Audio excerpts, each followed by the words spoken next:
Praise the lord. ఈ దినం దేవుని వాగ్దానం. నేను పాపులను పిలువవచ్చితిని గాని నీతిమంతుని పిలువరాలేదు. మత్తయి సువార్త 9వ అధ్యాయము 13వ వచనము.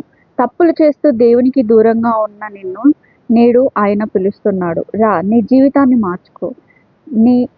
నేను నీ పాపములను మన్నించడానికి సిద్ధంగా ఉన్నాను అంటున్నాడు. గనక నీవు పశ్చాత్తాపంతో దేవుడి దగ్గరికి వచ్చి ఆయన మార్గంలో నడవవలెనని ఆయన నిర్ణయం తీసుకోవాలి. అప్పుడు ఆయన నిన్ను సంపూర్ణంగా బాగు చేస్తాడు. నూతనమైన జీవ మార్గంలో నడిపిస్తాడు. జీవ కిరీటం ఇస్తాడు. ప్రార్థన. మహాపరిశుద్ధమైన పరలోకపు తండ్రి, నీ పాదములకు వందనాలు, స్తోత్రాస్తుతులు తండ్రి. ఎంతోమంది బిడ్డలు హృదయంలో ఆందోళనతో నెమ్మది లేకుండా ఉన్నారు. ఒకసారి వారి జ్ఞాపకం చేసుకోండి తండ్రి. కష్టాల్లో నష్టాల్లో కృంగిపోతూ కొందరు, శోధనలో వేదనలో నలిగిపోతూ కొందరు, నష్టం కలుగుతుందేమో అన్న భయంతో మరికొందరు బ్రతుకుచున్నారు. అందరికీ మేలు చేయండి, సమస్యలన్నీ తొలగించండి, సంతోషంతో వారి హృదయాన్ని నింపండి దేవా. ఏ విషయంలోనూ దిగులు పడక, ఎలాంటి సమస్యలు వచ్చినా ఆందోళన చెందక, విశ్వాసంతో ఎడతెగక ప్రార్థించే శక్తిని మేము పొందుకునే భాగ్యాన్ని మాకు దయచేయండి.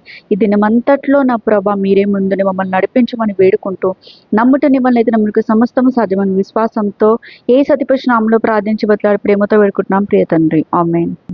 God bless you. Praise the lord.